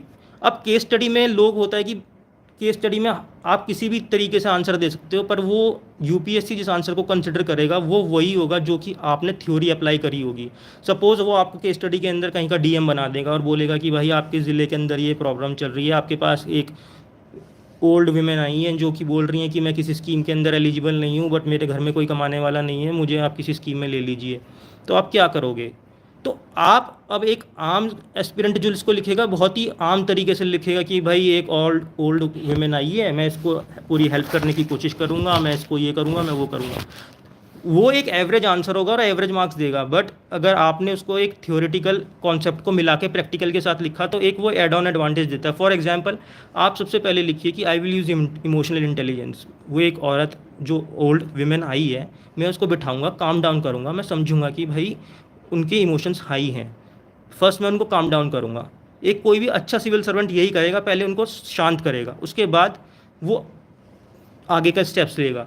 तो आप एक लिखने का तरीका होता है इन चीज़ों को कि भाई क्या कहते हैं, I will use emotional intelligence, I will use my civil services values, जो कि आपकी थ्योरी का पार्ट है वो आप प्रैक्टिकल में लिख रहे हो कि I will use my civil services values of empathy, sympathy. उसके बाद आप अपना आंसर शुरू कीजिए। तो ये जो कुछ एड ऑन चीज़ें होती हैं, इसकी वजह से आपके आंसर में एक एवरेज से ज़्यादा मार्क्स आएंगे। ये मैं इसलिए कह पा रहा हूँ क्योंकि मैंने हर बार एथिक्स के अंदर 125 प्लस स्कोर किया, 150 तक स्कोर किया मैंने एथिक्स के अंदर, तो मैं इसलिए ये कह पा रहा हूँ। अब आते हैं ऑप्शनल के ऊपर। Optional was my commerce. मैं चार्टर्ड अकाउंटेंट हूँ तो मैंने कॉमर्स ही लिया। तो कॉमर्स तो काफ़ी कम लोगों का ऑप्शनल होता है, तो आजकल तो लोग लेने लगे हैं। तो अगर इसके लिए एक अलग ही वीडियो बन सकती है, तो मैं इसको अभी नहीं लूँगा क्योंकि मेजॉरिटी लोग कॉमर्स ऑप्शनल से यहाँ पे नहीं होंगे। How to choose your optional. देखिए, ऑप्शनल कोई भी ऑप्शनल अच्छा या बुरा नहीं है, सब ऑप्शनल बराबर हैं। कभी कभी ऐसा हो जाता है कि कोई ऑप्शनल में अच्छे मार्क्स किसी 2-3 साल में आने लग जाते हैं, तो लोग कहते हैं कि भाई ये ऑप्शनल अच्छा है, एंथ्रोपोलॉजी अच्छा हो गया, सोशोलॉजी अच्छा हो गया, पबेड अच्छा हो गया। ये एक मिथ है, मतलब कुछ हो सकता है कि भाई बाकी ऑप्शनल से किसी एक ऑप्शनल का रिजल्ट 5-10% ज़्यादा आ जाए कुछ 2-3 साल के लिए, बट क्या बाकी ऑप्शनल से बच्चे पास नहीं हो रहे हैं? अगर आप यूपीएससी का रिजल्ट निकालोगे तो हर ऑप्शनल से बच्चे पास हो रहे हैं और उसी रेशो में पास हो रहे हैं। सिर्फ 2-3 ऑप्शनल ऐसे हैं जिनमें 5-10% बच्चे ज़्यादा पास हो रहे हैं, वो इसलिए क्योंकि उनके नंबर ज़्यादा हैं, वो बच्चे ही ज़्यादा बैठ रहे हैं उस ऑप्शनल के अंदर। तो ऑप्शनल इस तरीके से चूज़ करिए कि जिसमें आपको इंटरेस्ट हो, कंफर्ट हो, जो उसका सिलेबस छोटा हो और आप उसको एक लिमिटेड टाइम फ्रेम के अंदर कवर कर सकें, रिवाइज कर सकें। ऐसा ऑप्शनल चूज़ करने से मार्क्स ज़्यादा आते हैं, और ऑप्शनल ही है जो आपको लिस्ट के अंदर बनाएगा या बाहर निकालेगा। ऑप्शनल ही है अगर आप लिस्ट में आ रहोगे तो आपकी रैंक बताएगा, क्योंकि ऑप्शनल मेंस में जो 1700 मार्क्स हैं उसमें से 500 मार्क्स ऑप्शनल के हैं और 500 में से 300 350 आ जाते हैं, जबकि 1200 में से मार्क्स नहीं आ पाते हैं लोगों के। 1200 में से हर पेपर के अंदर 250, हर पेपर 250 मार्क्स का है। जीएस के अंदर 250 में से 120, 125, 130 मैक्सिमम आते हैं, मैक्सिमम। और जीएस और ये ऑप्शनल के अंदर आपके 250 के में से 150, 160 बहुत प्यार से आ सकते हैं। तो ये डिफरेंस ऑप्शनल क्रिएट करता है। तो ऑप्शनल को बड़ी आपको ध्यान से सोच के शांति से चूज़ करना होगा, ताकि आप उस ऑप्शनल से ही एक्सेल कर पाओगे। Last comes the personality development test. देखिए, जो इंटरव्यू होता है, मैंने 3 बार यूपीएससी इंटरव्यू दिया है। यूपीएससी इंटरव्यू को हम आम भाषा में इंटरव्यू बोलते हैं, बट वो इंटरव्यू नहीं है। यूपीएससी का सिलेबस, मैंने जैसे हमेशा बोला कि यूपीएससी का सिलेबस पे ध्यान दीजिए। सिलेबस बोलता है personality test, it is your personality test.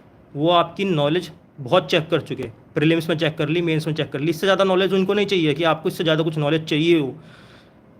जो मेंस दे के आ रहा है, जो मेंस क्लियर करके आ रहा है, वो क्रीम है इंडिया का, वो वहाँ तक पहुँच गया है, तो उनको उसकी नॉलेज के ऊपर डाउट नहीं है। उनको उसकी पर्सनैलिटी टेस्ट करने की, वो पर्सनैलिटी सिविल सर्विसेज के लिए फिट है या नहीं है। मेरे को यूपीएससी पर्सनैलिटी टेस्ट के अंदर पहली लाइन जो मेरे बोर्ड के चेयरमैन ने बोली थी, वो यही बोली थी कि you are knowledgeable, but now we will check whether you are apt for civil services और नॉट। तो वहाँ पे उनका फोकस ये होता है कि वो आपकी पर्सनैलिटी ट्रेड्स को चेक करें। पर्सनैलिटी ट्रेड्स क्या होते हैं? Leadership quality, honesty, integrity, positive attitude. आप एक गुड लिसनर हैं या नहीं हैं?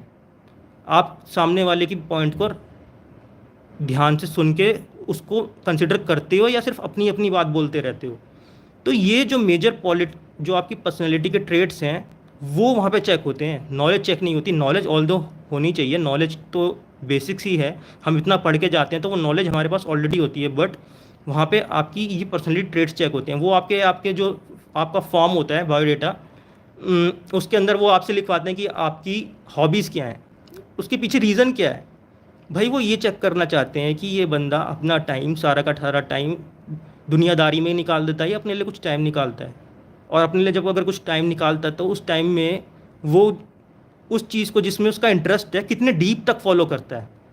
आपने लिख दिया कि मेरी हॉबी है प्लेइंग क्रिकेट, अब वो प्लेइंग क्रिकेट के अंदर इतना डीप क्वेश्चन पूछेंगे कि भाई वो ये पूछना चाह रहे हैं कि भाई आप अपनी हॉबी में इंटरेस्ट कितना लेते हो। जिस चीज़ में आपका इंटरेस्ट है उसमें तो आप पूरा घुस जाते हो या नहीं घुस पाते हो, या उसको भी ऊपर ऊपर से ही देखते हो।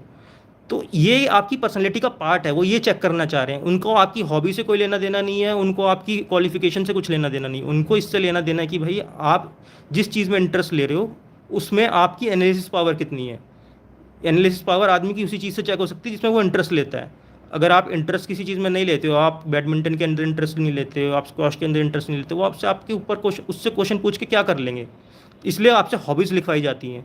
सो पर्सनैलिटी टेस्ट यही है, टेस्ट है कि भाई आप कितनी, आपकी पर्सनैलिटी सिविल सर्विसेज के लिए सूटेबल है। आप एक्सट्रीमिस्ट तो नहीं हो कि भाई एक ही तरफ आप चलते हो, या तो आंदोलन ला दूंगा या कुछ नहीं करूँगा। एक मिडिल पाथ होना चाहिए बुद्धा की तरह। तो ये सारी वैल्यूज़ आपकी चेक होती हैं पर्सनैलिटी टेस्ट के अंदर। और सबसे आखिर में ये एक ही बात देखी जाती है कि भाई आप एक अच्छे इंसान हैं, जिससे आधा घंटा बात करके किसी इंसान को अच्छा फील हो।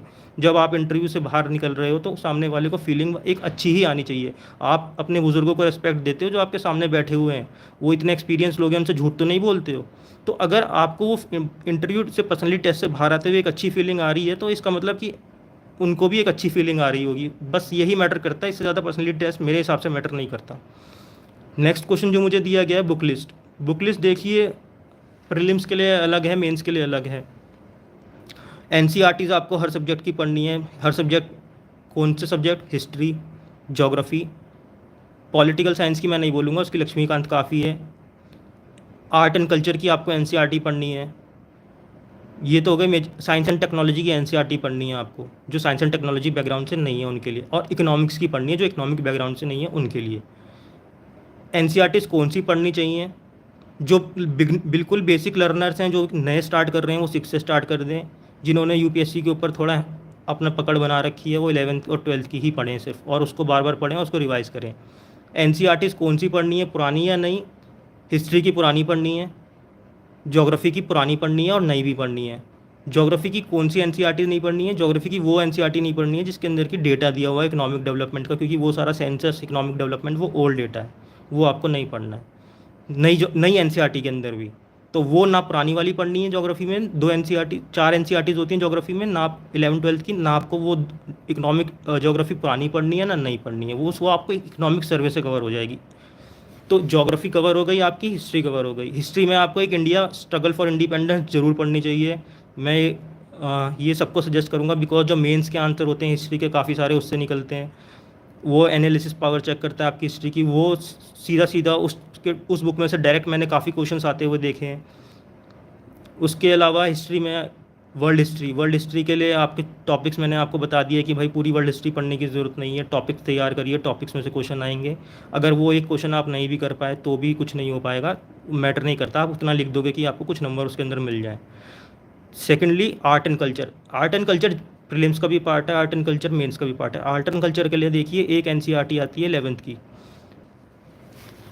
एनसीईआरटी के लिए जो आर्ट एंड कल्चर की जो एनसीईआरटी है उसके लिए आपको उसका एक एक वर्ड पता होना चाहिए उस एनसीईआरटी के अंदर। उसके अंदर जो डायग्राम्स दिए हुए हैं वो डायग्राम्स और फिगर्स आपको रटे हुए होने चाहिए, क्योंकि वो मैंने तो इतना एग्जाम्पल देखा है कि भाई वो जो फिगर्स उसके अंदर बना रखी, एक छोटा सा एक मैं बताऊंगा कि 2015 अटेम्प्ट के अंदर मैं एग्ज़ाम से पहले वाले दिन आर्ट एंड कल्चर की एनसीईआरटी ऐसी फ्लिप कर रहा था, तो उसमें एक धौली का स्कल्पचर है जिसकी फ़ोटो बनी हुई थी उस एनसीईआरटी के अंदर।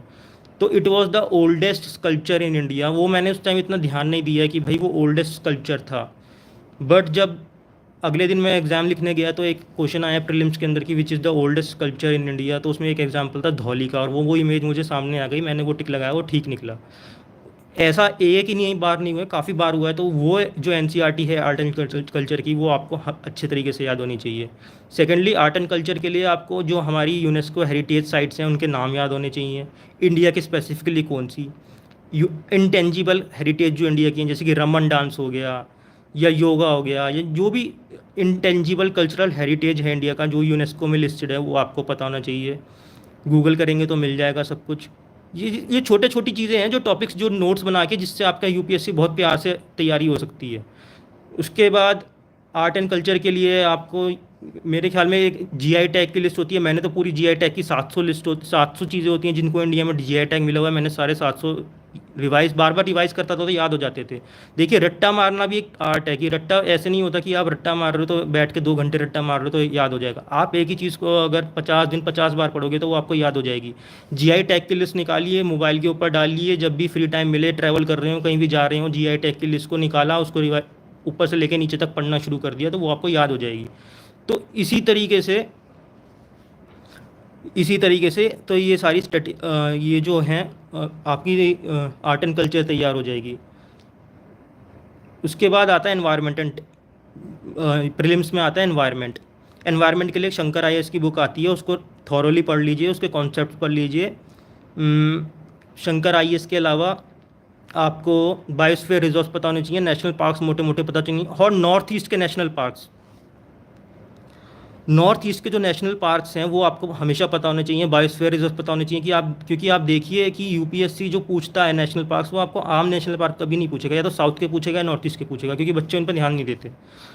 और नॉर्थ ईस्ट में इसलिए पूछता है कि नॉर्थ ईस्ट में बायोलॉजिकल डाइवर्सिटी ज़्यादा है, वहाँ पे आपको ट्रॉपिकल भी मिलेगा, टेम्परेट भी मिलेगा, एल्पाइन भी मिलेगा, सब कुछ मिल जाएगा। तो इस वजह से यूपीएससी का फोकस वहाँ पे ज़्यादा रहता है। तो नॉर्थ ईस्ट ये बायोस्फीयर रिजर्व, तो इंडिया में 16 बायोस्फीयर रिजर्व्स हैं जो यूनेस्को में लिस्टेड हैं, वो तो याद होने चाहिए। उनके अंदर कौन से नेशनल पार्क्स आते हैं वो पता होने चाहिए, स्पेसिफिकली नॉर्थ ईस्ट के, और बड़ी बड़ी स्पीशीज़ पता होनी चाहिए। प्लस आप शंकर आईएएस की बुक पढ़ लीजिए, I think more than sufficient है आपकी एनवायरनमेंट के लिए।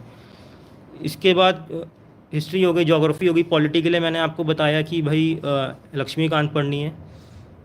साइंस एंड टेक के लिए कोई भी आप एक वो ले लीजिए, मटेरियल ले लीजिए, विज़न का ले लीजिए या किसी का भी ले लीजिए, करंट अफेयर्स पढ़िए सिर्फ साइंस एंड टेक के लिए। बेसिक अगर आपने एनसीईआरटी पढ़ लिया, आप नॉन नॉन साइंस बैकग्राउंड से हैं, अगर आपने नॉन साइंस बैकग्राउंड से तैयारी कर ली है 11वीं 12वीं की एनसीईआरटीज़ की, साइंस एंड टेक्नोलॉजी की बेसिक्स आपका तैयार हो गया है, तो उसके बाद आपको सिर्फ करंट अफेयर्स पढ़ने हैं। करंट अफेयर्स किसी भी मैगजीन से उठा लीजिए, विज़न आईएएस की, मैं तो विज़न आईएएस से पढ़ता था तो वो सबसे अच्छी लगती थी मुझे, या किसी और से भी पढ़ सकते हैं, इनसाइट्स ऑन इंडिया से पढ़ सकते हैं, ये सब फ्री में अवेलेबल हैं चीज़ें, तो इनसे आप साइंस एंड टेक्नोलॉजी का करंट पढ़िए, क्योंकि वो करंट पूछता है, साइंस एंड टेक्नोलॉजी का प्रैक्टिकल पूछता है। मिसाइल्स कौन सी लॉन्च हुई है इंडिया में, कौन सी वॉरफेयर टेक्नोलॉजी आ रही है, क्या आ रहा है, न्यूक्लियर टेक्नोलॉजी, तो ये सब वो पूछेगा। वो बेसिक्स पे नहीं जाता कि भाई एटम क्या होता है, ये क्या होता है। ऑल्दो कभी कभार यूपीएससी कुछ भी कर सकता है, तो उसके लिए तो आपको बेसिक्स पता होने चाहिए, बट डीप में इतना जाने की ज़रूरत नहीं है चीज़ों के अंदर। एथिक्स के लिए मैंने बताया, कोई मैंने बुक नहीं पढ़ी। एथिक्स के लिए एक एआरसी रिपोर्ट है, सिटीजन सेंट्रिक गवर्नमेंट, उसको पढ़ लीजिए, उसमें से नोट्स बना लीजिए। Citizen centric government ARC report है, उसमें से नोट्स बना लीजिए मेजर मेजर। उसके अलावा आपको सिविल सिलेबस लीजिए, सिलेबस की चीज़ों को गूगल पे सर्च करिए, एटीट्यूड चेंज कैसे किया जाता है, इमोशनल इंटेलिजेंस क्या होता है, सिविल सर्विसेज की वैल्यू कौन सी है, ये सब गूगल पे मिल जाएगा आपको। उसके लिए कोई अलग से बुक लेने की ज़रूरत नहीं है। और पास्ट ईयर क्वेश्चन पेपर्स के ऊपर ट्राई आउट कीजिए। मेरे ख्याल में इतना तो जीएस और मेंस के लिए सही है। Apart from that, answer writing, देखिए आंसर राइटिंग में मैंने काफ़ी सारे मिथ्स सुने हैं कि भाई आंसर राइटिंग ऐसे करती हैं, आंसर राइटिंग पूरे साल करनी चाहिए, रेगुलर करनी चाहिए। सबकी अपनी अपनी अप्रोच हो सकती है, सबको अलग तरीके से कंफर्ट आता है। मेरा जी ये मानना है कि भाई आंसर राइटिंग के ऊपर मैंने ज़्यादा टाइम नहीं लगाया। मेरा ज़्यादा से ज़्यादा टाइम था नॉलेज गेन करने पे, उसको रिवाइज़ करने पे। और आप एक टेस्ट सीरीज़ लीजिए, 2 टेस्ट लगाइए हर सब्जेक्ट के, उस 2 टेस्ट को 3 घंटे में पूरा करने की कोशिश कीजिए। उन 2 टेस्ट में एनालाइज़ कीजिए कि मैंने आंसर्स कैसे लिखे हैं, मैंने आंसर्स में कहाँ गलती करी है, मेरे आंसर्स की स्ट्रक्चरिंग में कहाँ गलती है। अगर आप 100 टेस्ट लिख दोगे पर आप ये एनालाइज नहीं करोगे तो वो 100 टेस्ट लिखने बेकार हैं। पर अगर आपने 2 टेस्ट हर पेपर के लिख डाले, आपकी स्पीड उन 2 टेस्ट के अंदर बन जाएगी। उससे ज़्यादा आप 100 टेस्ट लिखोगे तब भी स्पीड नहीं बन पाएगी, ये मेरा अपना एक्सपीरियंस कहता है। और अगर आपने उन 2 टेस्ट के अंदर हर सब्जेक्ट के 2 टेस्ट लिखने पे ये एनालाइज कर लिया कि भाई मेरी स्ट्रक्चरिंग में यहाँ खराबी है, मेरी स्ट्रक्चरिंग में यहाँ प्रॉब्लम है, इसमें मेरे को यहाँ कंटेंट में प्रॉब्लम है, मेरे आंसर राइटिंग में यहाँ पे प्रॉब्लम है, तो आई गारंटी यू कि आपको 2 टेस्ट से ज़्यादा आंसर राइटिंग की ज़रूरत नहीं है। बिकॉज बहुत ज़्यादा टाइम आपके पास आंसर राइटिंग का, देखिए मेन टाइम जो होता है प्रीलिम्स के बाद ही स्टार्ट होता है, और तो 3 महीने में आंसर राइटिंग के लिए आपके पास ज़्यादा टाइम नहीं होता, आपको चीज़ें भी रिवाइज करनी होती हैं। तो वो जो आपने अगर 8 टेस्ट भी लगाए हैं तो उसमें वो, और जो 8 टेस्ट आप, यानी कि 4 जीएस के पेपर्स के 2-2 टेस्ट, 8 टेस्ट हो गए, अगर आप वो लगा रहे हैं तो उसके अंदर आपके 3 से 4 दिन ख़राब हो जाएंगे। ख़राब नहीं, आई विल से इन्वेस्टमेंट है वो, बट वो तो हर बार करनी ही है आपको। बट उससे ज़्यादा अगर अगर आप कंफर्ट नहीं आता तो आप लिखिए, नो डाउट लिखिए, बट मेरे हिसाब से मैं सजेस्ट नहीं करता किसी को ज़्यादा टेस्ट लिखने के लिए। प्रीवियस ईयर पेपर्स कैसे एनालाइज किए जाएं ये मैं ऑलरेडी बता चुका हूं कि सिलेबस का एक एक टॉपिक देखिए, एक एक वर्ड देखिए। सिलेबस का एक एक वर्ड इंपॉर्टेंट है, जो दिया हुआ है यूपीएससी एग्जामिनर वही उठाता है सबसे पहले क्वेश्चन पेपर बनाने के लिए, और पास्ट ईयर पेपर उठाता है। वो वर्ड देखता है कि सिलेबस के अंदर क्या लिखा हुआ है, सिलेबस के अंदर इस वर्ड में से कब टॉपिक पूछा गया है, कब कितनी बार पूछा गया है, ये वर्ड कितना, ये टॉपिक कितना इंपॉर्टेंट है। उसी बेसिस के ऊपर आप अपनी प्रिपरेशन कीजिए, और वही सिलेबस के टॉपिक्स में से आपकी प्रिपरेशन हो जाएगी। कोचिंग कितना हेल्पफुल होती है या नहीं होती है, देखिए बिगिनर्स जो हैं जिन्होंने यूपीएससी की तैयारी अभी स्टार्ट करी है, आई वुड से कोचिंग ले लीजिए। कोचिंग से लेने से सिर्फ इतना होता है कि आपका जो बेसिक्स है उसमें टाइम नहीं वेस्ट होता, आपका टाइम, आपका बेसिक्स बहुत अच्छी तरीके से तैयार हो जाता है। हाँ, but I would also say कि coaching is not everything. Coaching सिर्फ 20 से 30% काम करेगा, 70% काम उसके बाद आपका है।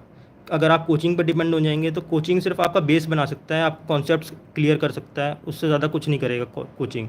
अगर आपका वो क्लियर ऑलरेडी है तो कोचिंग का कोई फ़ायदा नहीं है।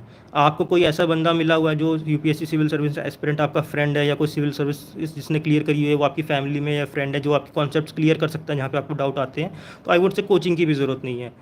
बट अगर आप बिल्कुल बिगनर हैं, आपको यूपीएससी सिलेबस का कोई पता नहीं है, आपको बिल्कुल भी ये नहीं पता कि बस इस सिलेबस में से कैसे तैयार करना है, science and technology, economics, geography, कुछ भी आपको कुछ आइडिया नहीं आता, मतलब टॉपिक्स पता भी हैं तो भी समझ में नहीं आ रहे हैं, तो कोचिंग ले लीजिए। उस कोचिंग के ऊपर डिपेंड मत होइए, वो सिर्फ 20 से 30% काम करेगा। टेस्ट सीरीज़ भी मैं ऑलरेडी बता चुका हूँ कि भाई हर पेपर के 2 टेस्ट लगा लीजिए। हाँ, प्रीलिम्स के लिए मैं ये नहीं कहूँगा 2 टेस्ट लगाइए, प्रीलिम्स के लिए आप जितने टेस्ट लगा सकते हैं लगाइए, क्योंकि भाई प्रीलिम्स एक बहुत डायनेमिक चीज़ है। 6 से 7 लाख बच्चे बैठते हैं, 10,000 बच्चे, 8,000 बच्चे पास होंगे, तो उसमें कट थोड़ा कंपटीशन है। तो उसमें आप अपने आप को एनालाइज़ कीजिए, जितने ज़्यादा से ज़्यादा आप मॉक्स लगा सकते हैं GS1 के, और वो आप सिर्फ करिए पेपर से प्रीलिम्स से 2 महीने पहले स्टार्ट, 2 से 3 महीने पहले स्टार्ट।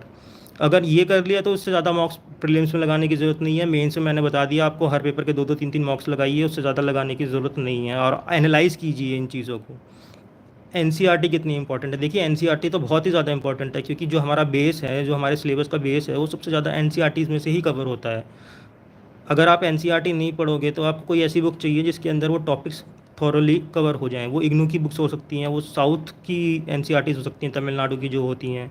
तो कोई भी एनसीईआरटी हो, आपको बुक्स तो देखिए बेसिक्स पढ़नी ही पड़ेंगी। बिना बेसिक बुक के आपका बेसिक तैयार नहीं होगा। और यूपीएससी पिछले 2-3 साल के अंदर इतना डायनेमिक हो गया है कि भाई वो बेसिक्स पूछता है, वो बिना बेसिक्स के आपको नहीं छोड़ेगा।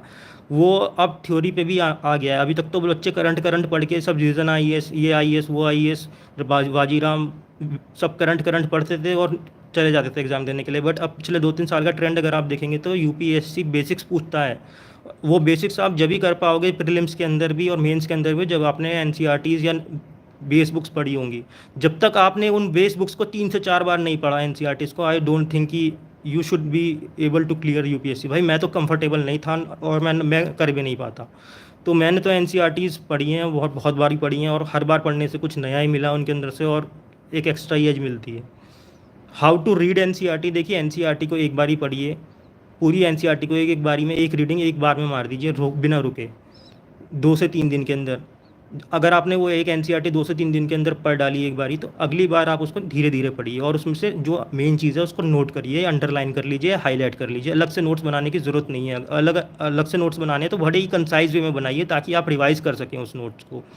और आप अंडरलाइनिंग और हाईलाइटिंग इस तरीके से कीजिए कि आप वो जो एनसीईआरटी है, वो जब मौका पड़ेगा एग्ज़ाम से पहले, आप 10 से 15 मिनट के अंदर रिवाइज़ कर पाओगे मेजर मेजर फैक्ट्स, सिर्फ फैक्ट्स। उसके अलावा उसमें से आप कुछ आपको रिवाइज़ नहीं करना, सिर्फ फैक्ट्स रिवाइज़ करने हैं, और वो फैक्ट्स इस तरीके से रिवाइज़ करने कि 10-15 मिनट के अंदर पूरी बुक फ्लिप हो जानी चाहिए। देखिए आप सिविल सर्वेंट बनेंगे, सिविल सर्वेंट के बनने के बाद आपको हज़ार हज़ार पन्ने की रिपोर्ट्स पढ़नी पड़ेंगी। अब वो हज़ार हज़ार पन्ने की रिपोर्ट्स पढ़ने के लिए आपके पास टाइम 1-2 दिन का ही होगा। तो वो आपको तैयारी अभी से ही शुरू हो जाती है कि भाई आपके पास इतना मटेरियल है, आप उस मटेरियल को इस तरीके से पढ़िए कि वो जब आप दूसरी, तीसरी, चौथी, पाँचवीं बार पढ़ेंगे तो वो आपको 10-15 मिनट के अंदर रिवाइज़ हो जाना चाहिए वो मटेरियल। आपको इतना पढ़ने की नॉलेज हो जानी चाहिए कि आपको हंस की तरह मोती चुगना आना चाहिए, कि आपको जो मेजर पॉइंट है उस चैप्टर में से वो पता चल जाए देखते कि हाँ ये यूपीएससी पूछ सकता है, ये पास्ट ईयर में ऐसी चीज़ें पूछी हुई हैं, उसका एग्जामिनर का दिमाग ऐसे चलता है, सिलेबस यहाँ पे स्ट्राइक करता है, तो मेरे को ये वाली चीज़ को हाईलाइट कर लेना, ये पूछ सकता है। ये हो गया एनसीईआरटी पढ़ने का तरीका। ओल्ड वर्सेस न्यू एनसीईआरटी मैंने आपको बता दी है। Current, how to read current affairs, ये एक बहुत इंपॉर्टेंट क्वेश्चन है, बिकॉज मेजॉरिटी ऑफ टाइम एक सिविल सर्विस एस्पिरेंट का करंट अफेयर्स पढ़ने में निकल जाता है। देखिए आप करंट पढ़ते किस चीज़ के लिए हैं? प्रीलिम्स के लिए पढ़ते हैं, ठीक है, प्रीलिम्स के लिए पढ़ते हैं करंट अफेयर्स। दूसरा, मेंस के लिए कहाँ करंट अफेयर्स आते हैं? मेंस में करंट अफेयर्स आते हैं सिर्फ GS2 एंड GS3 के लिए। GS2 एंड GS3 की वेटेज मेंस में कितनी है? 1750 में से सिर्फ 500 नंबर। उन 500 नंबर में से मैक्सिमम कितने आ जाते हैं? 200, 220, 230। एवरेज कितने आ जाते हैं? 180, 190, 200। तो अगर आप करंट अफेयर्स के अंदर अपना पूरा टाइम लगा दोगे, बिना ऑप्शनल तैयार किए, बिना ऐसे पे फोकस किए, बिना बाकी चीज़ों पे फोकस किए, तो क्या वो वर्थ है? अगर आप करंट अफेयर्स को पूरे पूरे दिन पढ़ोगे और उसके बाद आप पूरे मेंस में सिर्फ 20 नंबर एक्स्ट्रा लेके आ पा रहे हो, बाकी जगह अगर आप इतनी मेहनत करते तो आप वहाँ पे 100-150 नंबर ज़्यादा ले आते। तो आई थिंक कि वो कॉस्ट एनालिसिस वर्थ नहीं है। आप इतना टाइम जितना करंट अफेयर्स के अंदर लगाते हो, उसको एक स्मार्ट तरीके से पढ़ के जो टाइम सेव करते हो उसको अपने एसे, एथिक्स और ऑप्शनल पे लगाइए। करंट अफेयर्स को कैसे पढ़ना है? करंट अफेयर्स को देखिए, मैंने अपने पहले 2-3 अटैम्प्ट के अंदर मैं पूरे पूरे दिन न्यूज़पेपर के नोट्स बनाता रहता था, जो कि मैं बाकी टॉपर्स की बातें सुनता था। बट जैसे जैसे मेरा टाइम निकला, मेरे को एनालाइज़ हुआ कि ना तो वो नोट्स में रिवाइज़ कर पाता हूँ, वो इतने सारे नोट्स इकट्ठे हो जाते हैं डेली न्यूज़पेपर्स के, ना मैं कुछ और पढ़ने के लिए टाइम बचता है, ना मैं ऑप्शनल कर पाता हूँ। तो वो तो वेस्ट ऑफ टाइम था, वो हार्ड वर्क था, बट वो स्मार्ट वर्क नहीं था। उसके बाद मुझे जब मेरा 4 अटैम्प्ट नहीं निकले, मेरे पास, मैंने जॉब ज्वाइन करी, मैं जॉब पे मेरे पास बिल्कुल भी टाइम नहीं था। तो जॉब पे टाइम नहीं था तो मैं क्या करता था? मैंने न्यूज़पेपर पढ़ना छोड़ दिया, मैंने करंट अफेयर्स के लिए सिर्फ एक चीज़ फॉलो करी, इनसाइट्स ऑन इंडिया की मंथली कंपाइलेशन आती है, वो GS2 और GS3 की आती है। आप वो मंथली कंपाइलेशन 3 से 4 महीने की पढ़ लीजिए फॉर बिफोर मेंस। आप शुरू करिए मार्च से, अगर मेंस होता है अक्टूबर के अंदर तो मार्च से स्टार्ट करिए। तो अगर आपने मार्च से वो स्टार्ट करा तो आपके 5 महीने के GS2 एंड GS3 के लिए जो टॉपिक्स हैं करंट के, वो उनके अंदर थॉरली कवर हो जाएंगे। उसके अलावा आई डोंट, मैं तो देखो सजेस्ट नहीं करता, बाकी अगर आपको कंफर्ट नहीं आता है then you can go for other things for current affairs. हाँ, इसके अलावा एक चीज़ और है, इसके अलावा विज़न IAS की जो ईयरली बुकलेट आती है, वो ईयरली बुकलेट एक बारी आप गो थ्रू ज़रूर कर लीजिए for GS2 and GS3 current affair. जैसे इंटरनेशनल रिलेशंस हो गया, एनवायरनमेंट एंड टेक्नोलॉजी हो गया। तो इन चीज़ों के लिए आप वो जो ईयरली बुकलेट आती है मेन से पहले उसको देख लीजिए। बाकी 5 महीने की, 2 से 5 महीने की ये जो मंथली कंपाइलेशन है इनसाइट्स का, GS2 एंड GS3 का, इतना पढ़ लीजिए। आई थिंक करंट अफेयर्स इससे ज़्यादा नहीं आपको ज़रूरत है।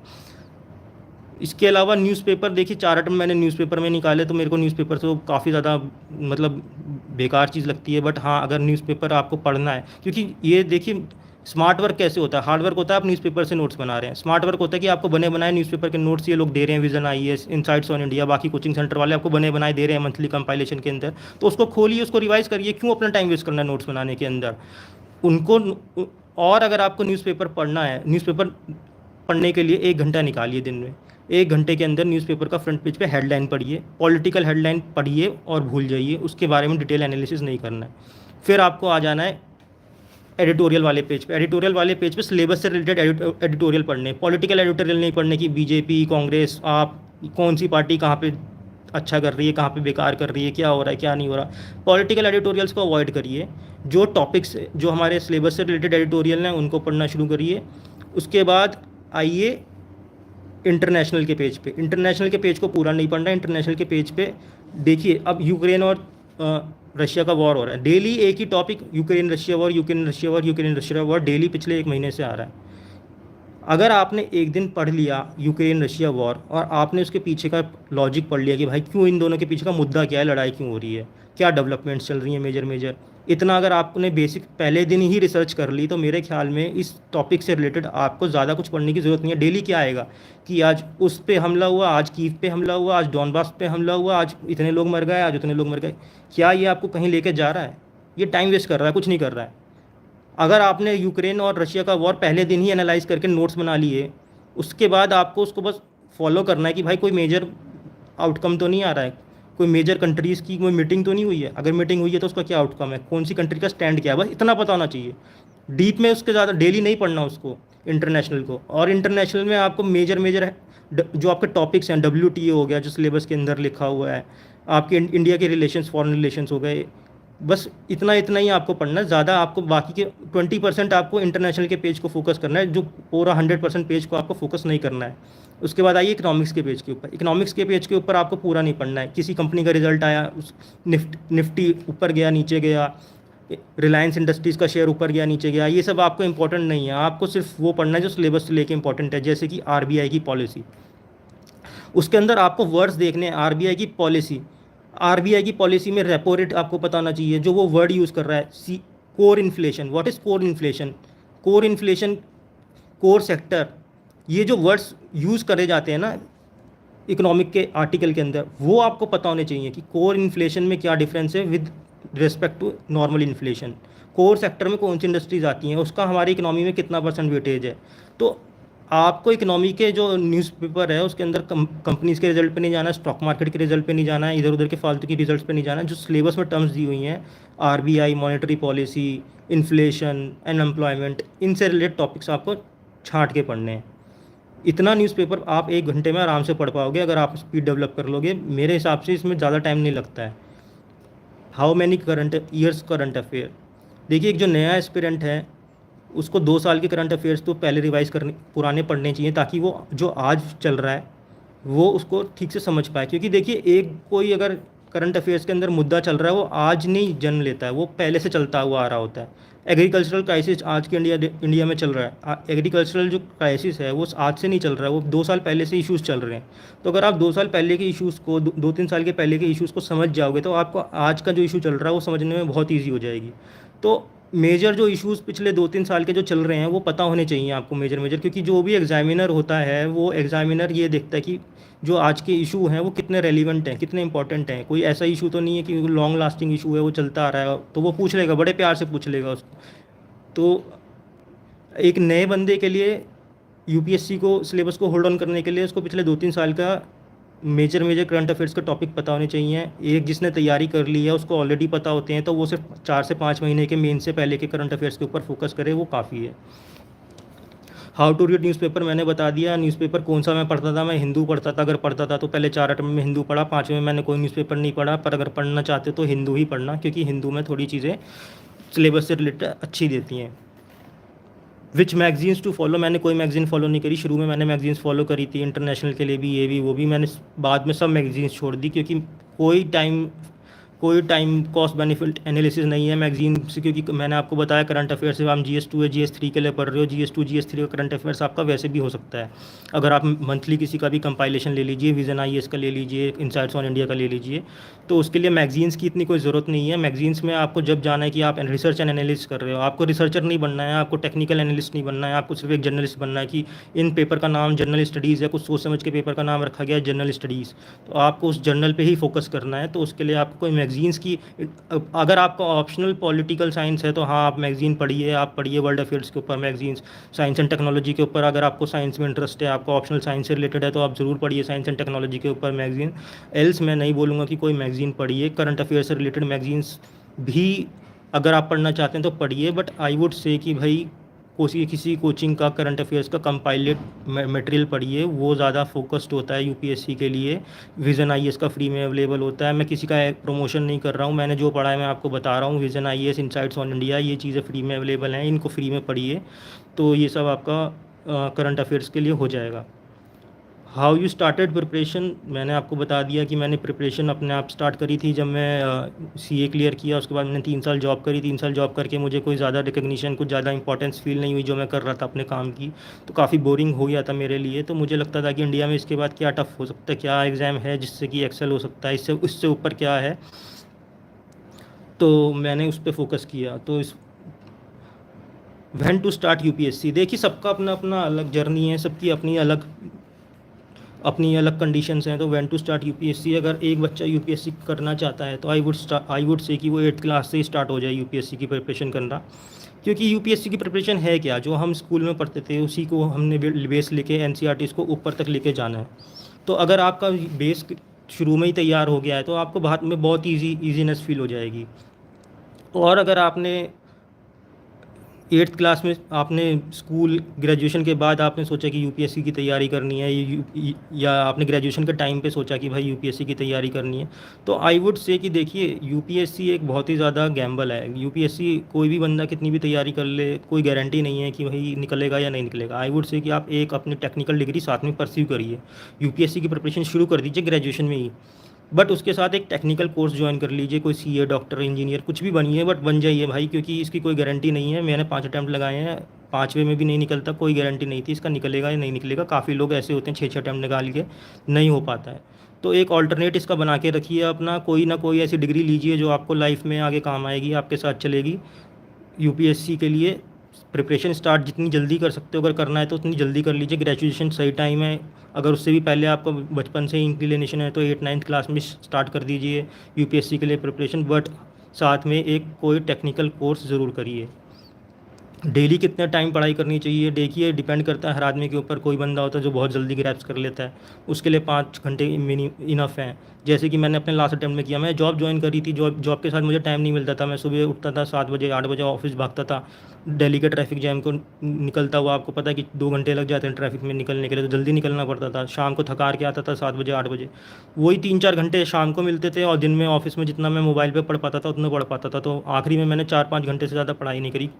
वो इसलिए हो पाया क्योंकि मेरा बेस बना हुआ था। अगर किसी का बेस नहीं है, कोई स्टार्टिंग से स्टार्ट करना चाहता है, तो 1 साल के लिए 8 घंटे की दिन में 8 से 10 घंटे पढ़ना ज़रूरी है, कंसिस्टेंटली पढ़ना ज़रूरी है।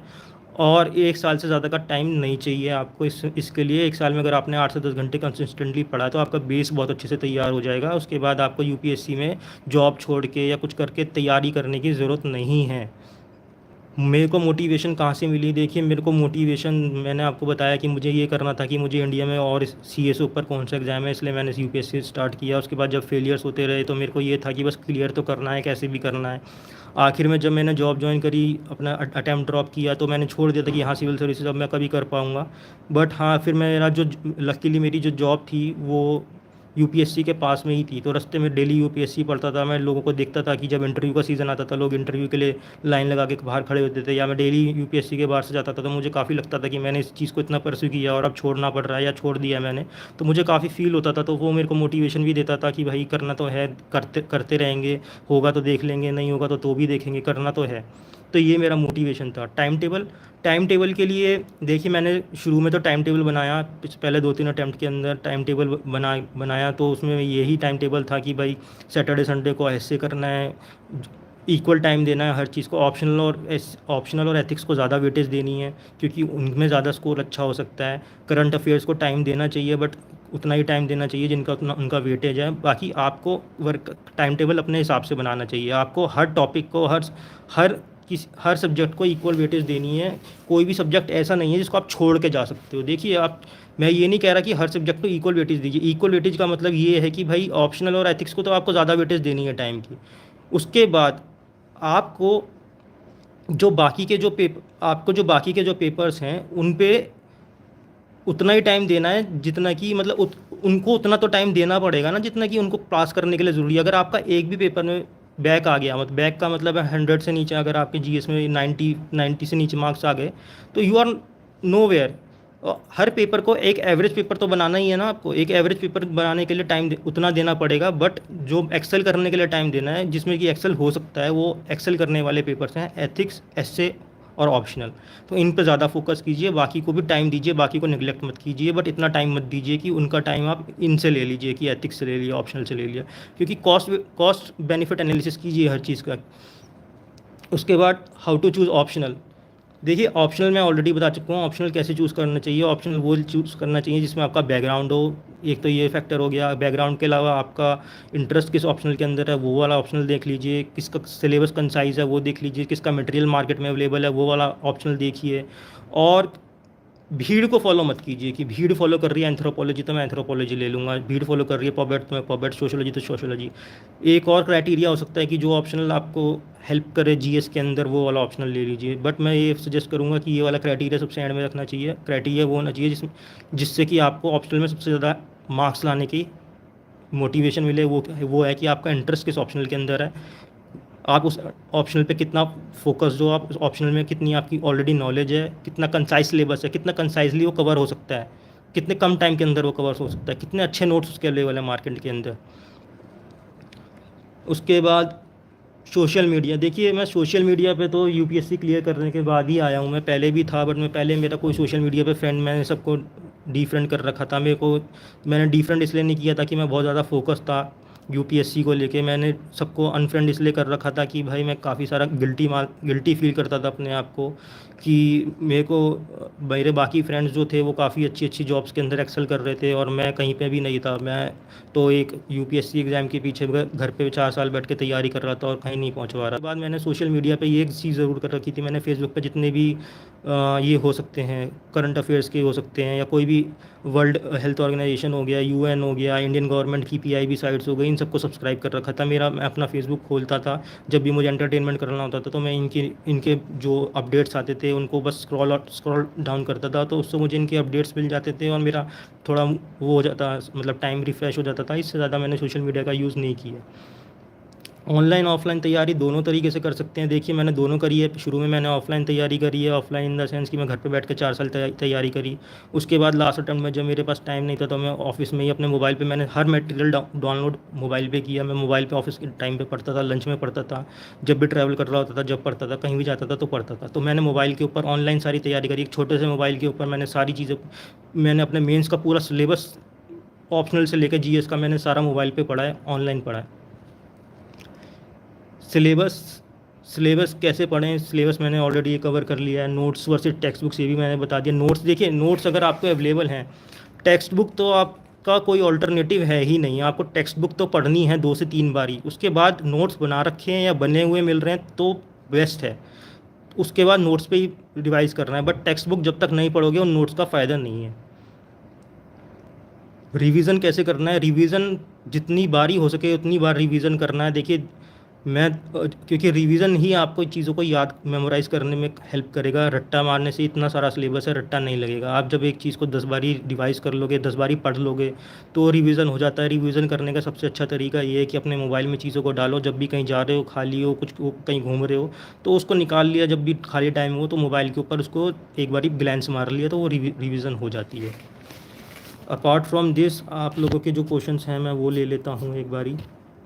ये स्ट्रेटजीज़ आप हर स्टेट पीसीएस में अप्लाई कर सकते हैं। मैंने साथ में स्टेट पीसीएस दिए थे, मैंने यूपी का दिया था, उत्तराखंड का दिया था, राजस्थान का दिया था। मैं ये स्ट्रेटजीज़ हर स्टेट पीसीएस में अप्लाई करता था। स्टेट पीसीएस कुछ अलग नहीं होते हैं, अब वो भी यूपीएससी के पैटर्न पे मेजॉरिटी आ गए हैं। पहले थोड़ा डिफरेंट होता था कि उनमें 2 ऑप्शन हो जाते थे, या उनके जो प्रीलिम्स होते थे वो थोड़े रट्टाफिकेशन टाइप पे निकलते थे, बट अब मेजॉरिटी जो हो गए हैं उनमें। अब मैं एक चीज़ आपको बता दूं कि जैसे यूपी का जो पीसीएस स्टेट पीसीएस है उसमें थोड़ा रट्टाफिकेशन अभी भी चलता है। उसमें आप एक घटना चक्र करके बुक आती है, उसको पढ़ लीजिए।